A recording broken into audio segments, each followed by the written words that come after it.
emphasize on the gospel and godliness.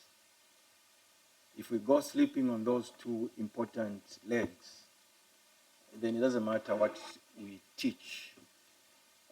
We will not making the church progress in spiritual growth. The gospel must be promoted. That is why the habit of the old divines, our old fathers, was that they devoted one service to evangelism on a Sunday, another service to teaching the saints. Because losing this one part meant losing the church. So it's very important that we keep those in mind. And therefore, all of us must be reading, appreciating the doctrine of salvation, because it's a comforting truth. It is an important truth. If you are going to evangelize, if you are going to face issues in life, that doctrine will greatly help. Okay, in times of temptation, that doctrine will still help when you know what God has done in the Lord Jesus Christ. So it's an important truth that we must drum in each time in our ear. But we have also said the leadership is also an important part. We must have a leadership that is godly, but also is that we must not leave the church behind. The broader categories must be addressed. The older women, the older men, the young women, the young men, and the workers, if you may put that category in. All these must be addressed. They must be addressed. It's very important. As Paul himself addresses them, he says that older men must be sober, reverent, temperate, in faith, in love, in patience. We have said, one of the things I've said, that why he's making that emphasis on older men is because in latter years there is usually a tendency of backpedaling with the older men. Okay? As people grow, they now begin to love, as someone says, love so much TV, love the newspaper. He reads it from page 1 to page 6 or whatever pages, and it's every day. He begins to forget his persuasion on things. It's a tendency of beginning to say, that time I was young, now I'm old, when he has actually dropped his guard and compromised. So Paul says there must be consistency in faith. There must be sound in faith, in love, and in endurance. But also, he makes an emphasis to older women. One of the characteristics that is very pronounced, he knows that as they grow, they become more indulging in things, and they are all over the place, as we have learned from in one kitchen party and in one wedding, from one wedding to another wedding, and it's all activity-based life. And when you total all what they are doing, you can actually blot that part of life as wasteful life. Wasteful. Paul says, make sure they don't give too much wine, much indulgence. It's very important, older women. But also he gives that character so that as they teach the young women, they will not be teaching from the perspective of the world. It's a solid character that they have. They have a track record, and the young woman can see how the older woman has lived. One of their ministry that they must consistently be nurturing is teaching young women. We've consistently said this, brethren. We must make this ministry alive in our church. Make it alive. Okay? Obviously, it's difficult to begin to think, what do I teach? The syllabus is there. Teach, admonish young women to love their husbands. That's the syllabus. Admonish young women to love their children. That's the syllabus.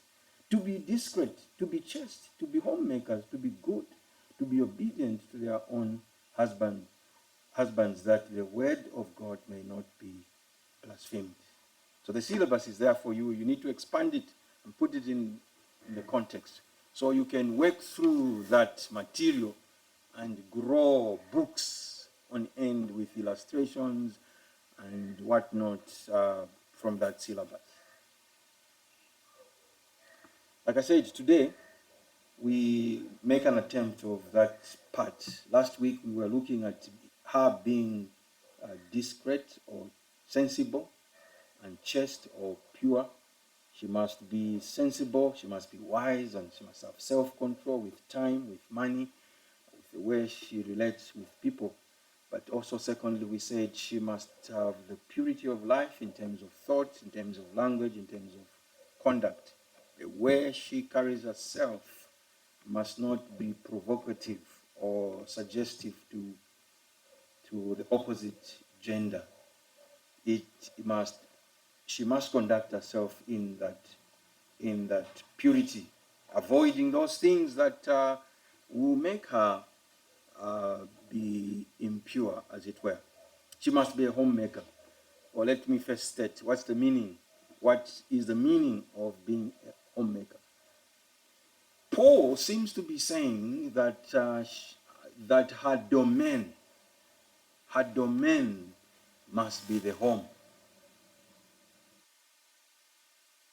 On the onset,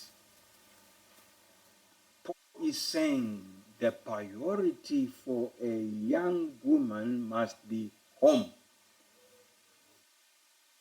She must be a home, or they must be homemakers.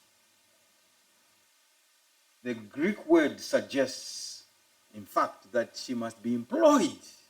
It has two words, one that speaks of home, one that speaks of work. She must work at home or employed at home.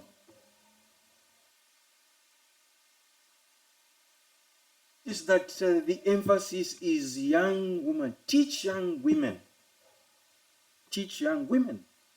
It looks like God's design is that their job is at home. Older women may, it looks to me, or it suggests to me that older women may work out of or outside their home and family, but younger women must be homemakers. In that sense of priority being being home. She must take care of her home. That is very important. Paul has already made reference to this in 1 Timothy. 1 Timothy chapter 5, verse 14. Therefore, talking about honoring widows. Now, honoring widows there is not giving them respect. It's actually supporting them financially. Okay, so when he says in verse 3, honor widows who are really widows. Okay, but if there is a young widow, this is what Paul advises. Verse 11, but refuse the younger, in verse 11, refuse the younger widows, for when they have begun to grow wanton against Christ, they desire to marry, having condemnation because they have cast off their first faith. And besides, they learn to be idle, wandering about from house to house, and not only idle, but also gossips and busybodies, saying things which they ought not. Verse 14 says, therefore, I desire that younger widows marry, bear children, and that's the word that we are battling with, manage their house, and give no opportunity to the adversary to speak reproachfully. Okay? Manage their house means they must be occupied with the management of their house. Even if she is widowed, her preoccupation must be the home. Must be the home. So if you ask, so how does she survive? Because she has lost a spouse. How does she survive? Well, Paul says, if they are older women, then the church must take care. But he says it must only be those who are really widows, so that the church is not burdened. Is not burdened by those who are not really widows. Really widows are over 60 years. And therefore he gives instructions to young women, they must marry.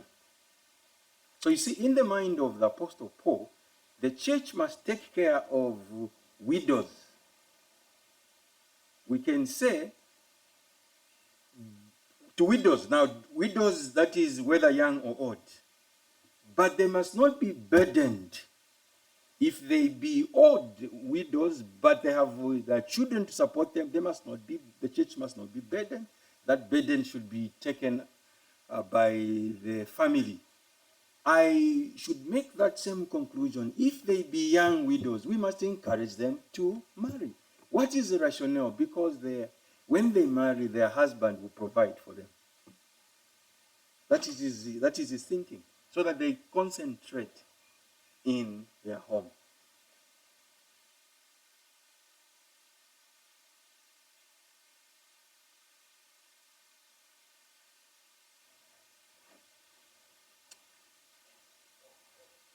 So in the interim, the church must be proactive.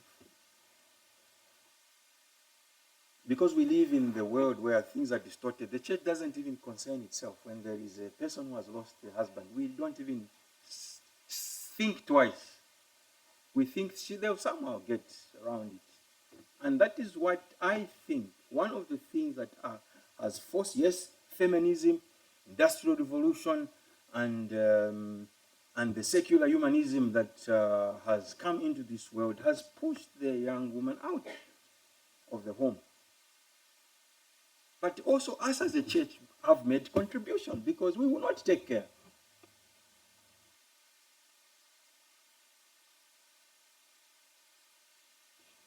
So they're always thinking, so if I don't work, then what next? If this unfortunate thing happens.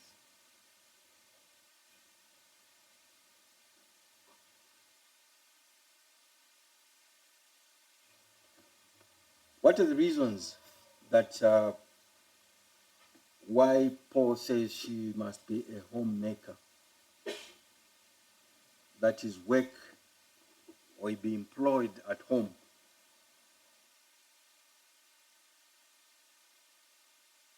I advance three things why Paul, I think that he's saying. From the context, it's very clear that if she's going to meet her demanding responsibilities, I put it and I underline, you must underline, demanding responsibility as a young woman who is married with little kids. Demanding responsibility. Responsibility number one she has is taking care of the husband, which is what we have read. Admonish young women to love their husbands. She must be working towards growing, building that companionship, building their relationship, being a suitable helpmate who will support the pursuit of the husband.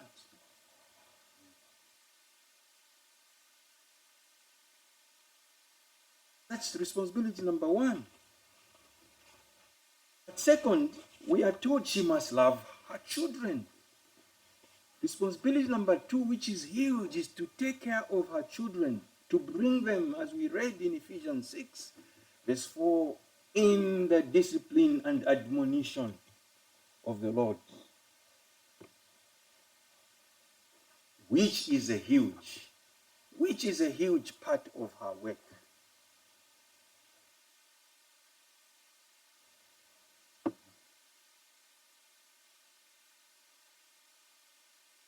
Children is not an easy thing. Remember what Deuteronomy 6, those instructions says to Israel. When do you teach them? As you walk, as you sit. Teach them these things. So teaching them is not a one little slot.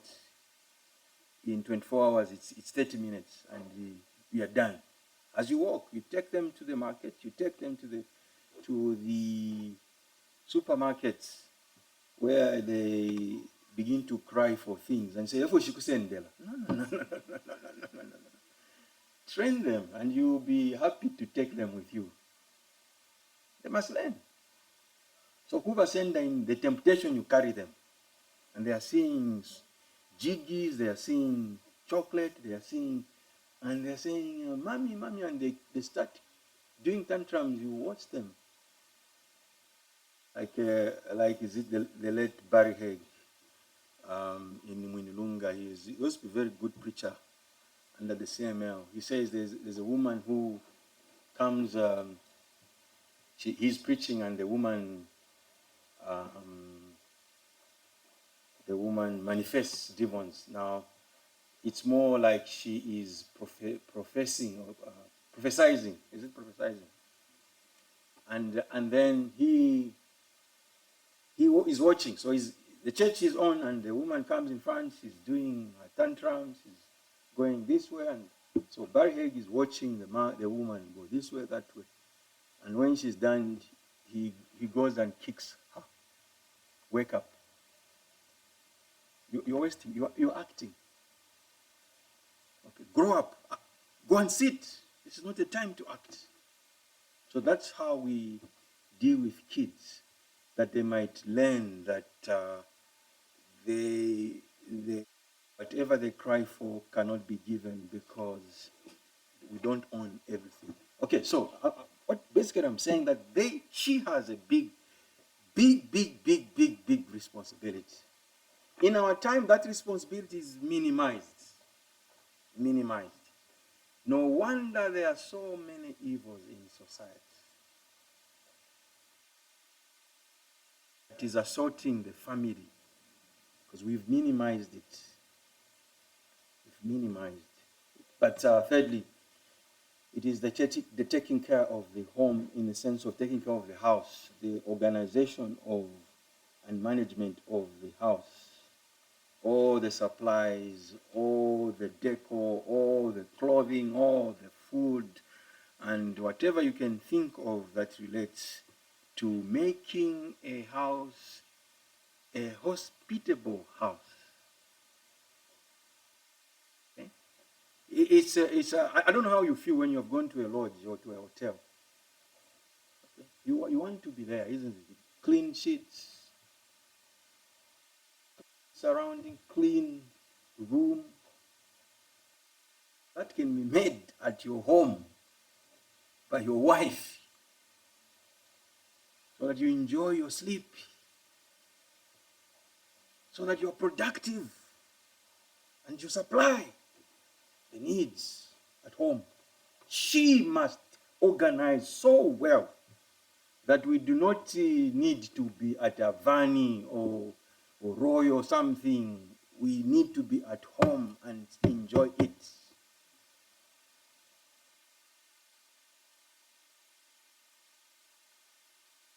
That's my suggestion. That's the reason I think that this is a huge package that we have. Thirdly and lastly,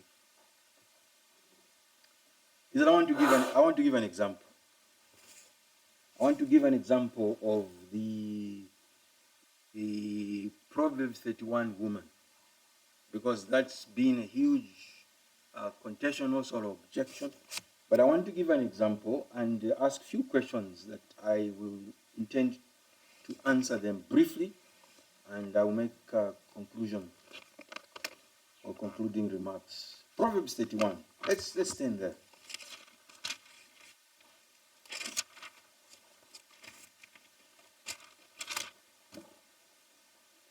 It's a mother. The words of King Lemuel or Lamiel, the utterance which his mother taught him. Okay? It is an address to my son, and what my son, and what son of my womb, and what son of my vows. Do not give your strength to women, he says, nor your words to that which destroys. It is not the king's or the meal, it is not for kings to drink wine, nor for princes intoxicating drink, lest they drink and forget the law, and pervert the justice of all the afflicted. Give strong drink to him who is perishing, and wine to those who are bitter of heart. Let him drink and forget his poverty, and remember his misery no more. Open your mouth for the speechless in the cause of all who are appointed to die. Open your mouth, judge righteously, and plead the cause of the poor and the needy. Verse 10 to the end now begins that description. And I want to ask one first question is, where is her priority? This woman in here that is making that description, where is her priority? And I insist, like Paul, her priority is home. You must notice that her priority is home. That's where her mind is. Whatever she's doing, her mind is home. Home in those three areas: husband, children, and house. Okay? Listen to what verse 15 says. She also rises while it is yet night and provides food for her household. Home. 21. She is not afraid of snow for her household, for all her household is clothed with scarlet, with fine clothing. The virtuous, it's a woman who fits that description of Scripture as what she must be. Verse 28. She opens her mouth with wisdom, and on her tongue is the law of kindness. Verse 28. Her children rise up and call her blessed. Her husband also, and he praises her. You can tell she has done so much for the children, and they're delighted. The husband is delighted. Focus is on. But that does not mean that she doesn't do things outside the home. That's what this text tells us. Okay? So what is the scope of our industry? What's the scope of her work? Now this woman, apart from, so whatever she's doing, it's quite clear the focus is on, but yet she's also very industrious outside home. We are told she has so many servants that she manages. In verse 15, she also rises while it is yet night and provides food for her household and a portion for her maid servants. Okay, so usually it is, look, I can work as much as I want because I have someone at home. Or this woman has them, but still her priority is there. Okay, is still there. Verse 16, she invests She's a very good investor. She considers, in verse 16, she considers a field and buys it. From her profit, she plants a vineyard. She's a manufacturer and a trader. Okay, she's a manufacturer and a trader. Verse 13, if you read verse 13, she seeks wool and flax and willingly works with her hands. Verse 24, she makes linen garments and sells them and supplies sashes for the merchants. Verse 14 tells us she's a trader. She is like a merchant ship. She brings her food from afar. Imbalala kumanza, this kumanza ukasama. Nakalundwe, isn't it? Kalundwe. So she's quite industrious. You can tell she is up and about. I'll make conclusions, but I just want you to run through. I asked the third question.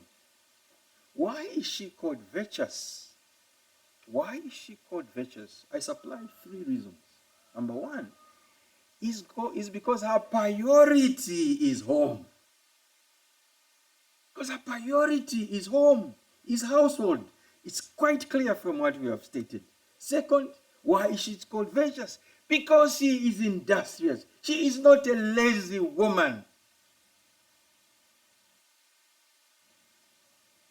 And thirdly, why is she called virtuous? She is kind. In fact, the Apostle Paul puts it as a 60th expectation from God. Let's just keep there. We'll come back there. Titus.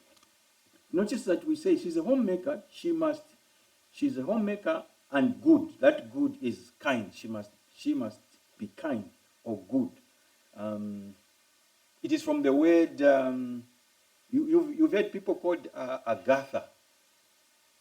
Agatha is from the Greek word that means good or kind. Okay.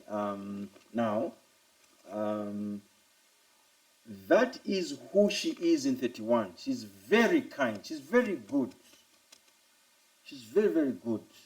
At verse 20, she extends her hand to the poor.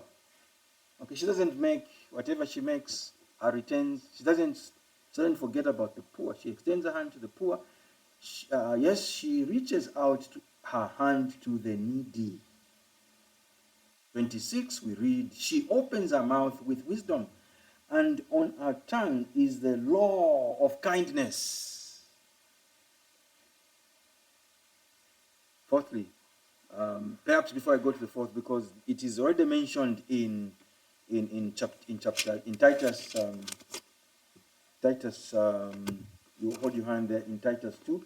I want you to turn to Timothy. First Timothy. It's Timothy and chapter 2.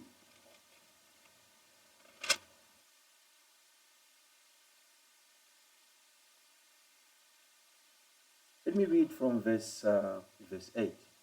I desire therefore that men pray everywhere, lifting up holy hands without wrath and doubting. In like manner also that the women adorn themselves in modest apparel with propriety and moderation, not with braided hair or gold or pearls or costly clothing, but which is proper for women professing godliness, with good works. She must be good. She must be kind. With kindness. That's the good, with good works. She is kind. That's why she is called virtuous. She is very, very kind. And lastly, she is called virtuous because she fears the Lord. She's a godly woman. She fears the Lord. That's what you hear in verse 30. Charm is deceitful. Beauty is passing. But a woman who fears the Lord, she shall be praised. Praised. Let me make conclusions, and I will be done. I make conclusions from all that I have said. Number one, it is very clear to me, brethren, that her priority must be the home.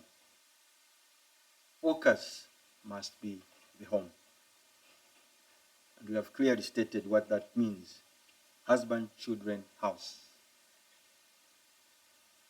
That's conclusion number one. Conclusion number two, she must realize that this job is demanding, and therefore must be very wise not to contract any other equally demanding job. That is what seems to be coming up.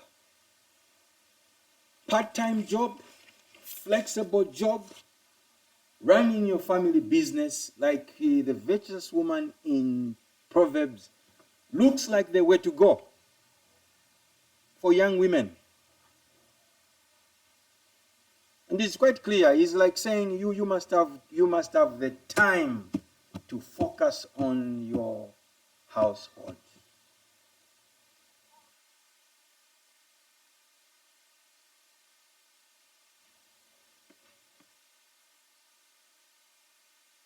If you have a family business, you can easily say, look, I'll be coming Monday, Tuesday, Wednesday, and I'm saying if you have to work as a young woman, and I'll be knocking off at 12 hours, when my kids are back home from school, I must be at home these 3 days so that I work with them. In Zambia, it's difficult to find a flexible job. You must yourself make a decision. Make a decision. Especially, I'm making this emphasis, especially because of the demanding work that young women have. Perhaps you can reason when there are no children. Perhaps somebody can be up and about there. Perhaps, I'm saying. But with kids, with toddlers, and you are out there the whole day, I can guarantee you are going to raise people who will rebel against you.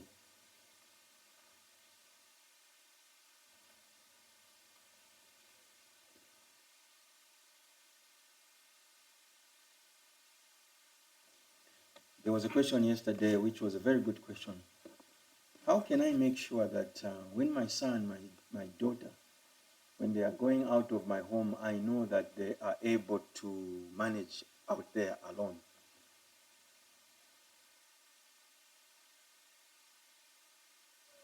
It's like wishing, no?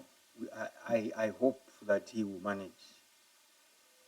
There must be, if you have done your homework, obviously, that there must be indicators that should be pointing to the fact that he has become a man, or she has become a woman.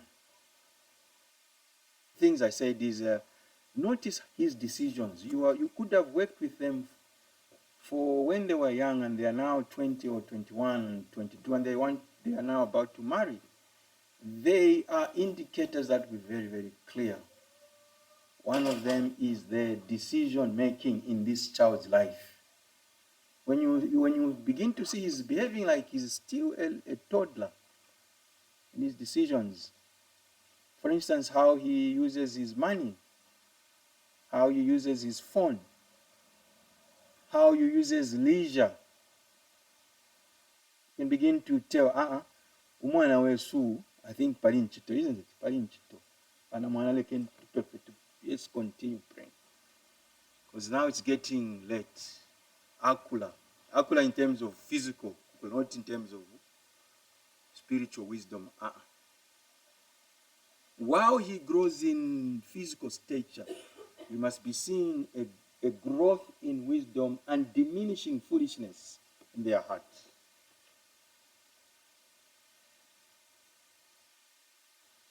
Now I'm saying, if that foundation has not been laid, we are hoping against hope as we send them in the world. We are basically hoping against hope. And God, God is very, very kind. He may just make them go through. You say, not that you did anything. Don't even congratulate yourself. Just as we grew. You remember how we grew?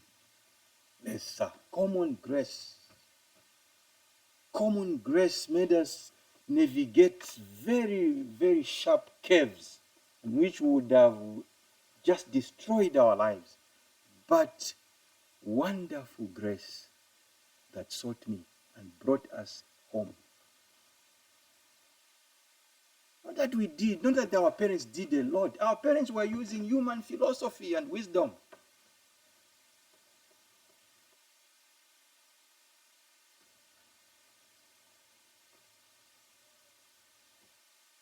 Saying her priority, our core responsibility is huge. If she is going to contract a job, it must be flexible. Running a business home, a business, that will be better. That makes her have time. Number 3 conclusion I want to make is when the family is old, the ball game to me looks like it changes. When the family is old, there is more freedom to contract demanding jobs. There's more freedom. You are the only two of you. There is less work at home. There are no kids to worry about or to be concerned about. And therefore, you can perhaps say, all right, I'm getting back to work. But your motive of getting back to work must be very clear, not a selfish motive, but a godly motive.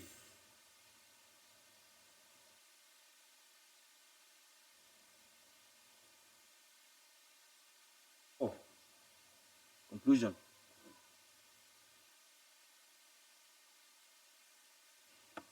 If we continue with the status quo in Zambia, in our churches, having absentee mothers, mothers of small little kids, if we continue with that status quo, we will continue to undermine the effort to grow godly homes, godly children, godly churches, and godly societies. That's what we are doing. It's like we are fighting ourselves. While as one hand gives, the other one takes away. If we continue this path, brethren, we must not expect the next generation to be more godly than ourselves.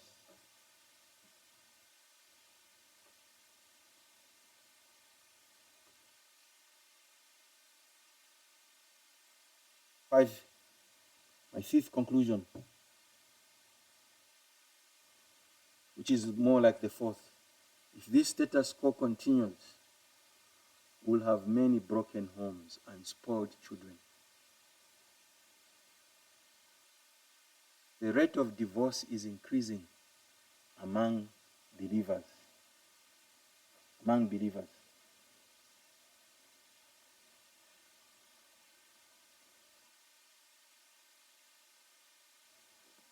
10 years from now, 20 years from now, 50 years from now, I have no doubt if this path is what we will maintain, we'll have several divorces. Because our children will be married and they won't value biblical norms, biblical truth. For them, it will be go for it. Doesn't matter where the home is unmarked, is not protected, is not supplied. Look, it is that will do what it takes to get to the top.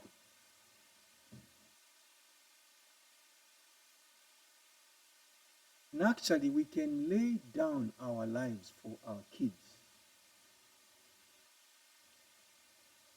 For a godly reason. We're looking at the next generation. The next generation.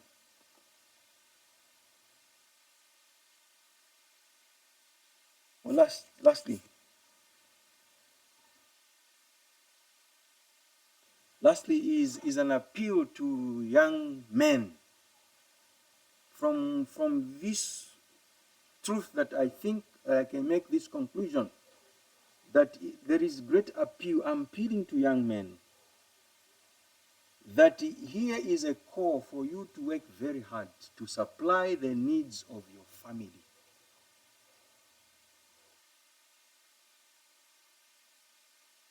Because that's our role, isn't it? Young men.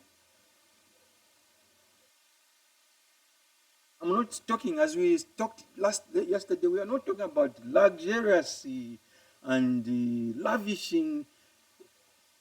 If the families are content and young men are working hard to make sure they are well supplied and there's contentment, it is almost quite clear and certain that when people are going up, the Lord is increasing the blessings.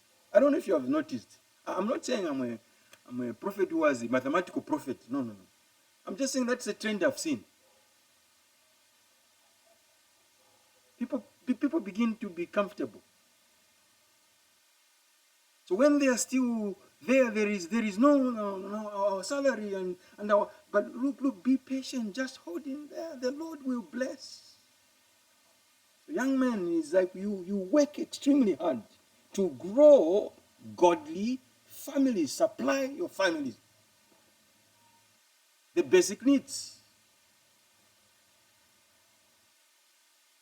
so that you grow children up to respect their women, because there's also no look, it's why young women are working, because there's abuse, which is the feminist thinking.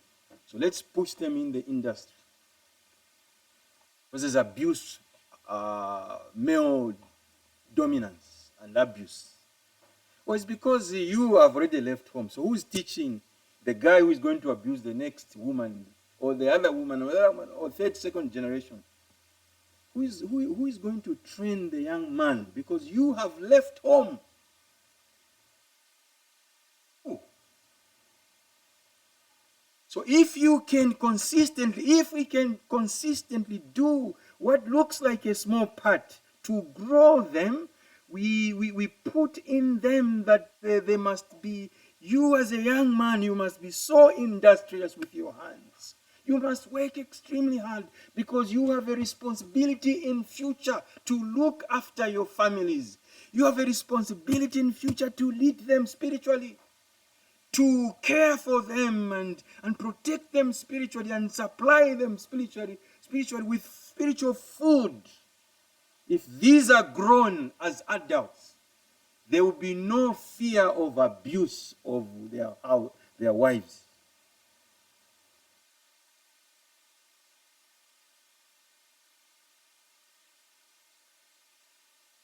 The reason and the solution that we have in the world is let's enact a law that says 50-50, employment 50-50.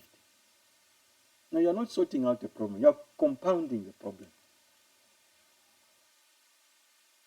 You're compounding the problem. My call, therefore, is if you raise young men that are godly, they will work very hard. They will work very hard.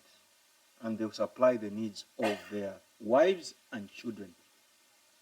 And their wives will learn to be content with what they have. The Lord himself, in due course, will bless them. Will bless them.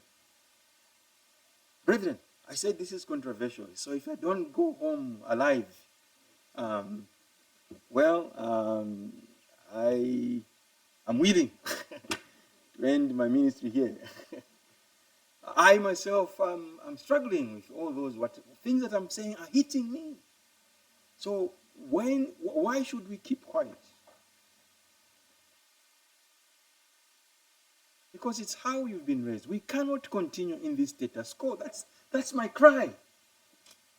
Because the scriptures are clear. We can't.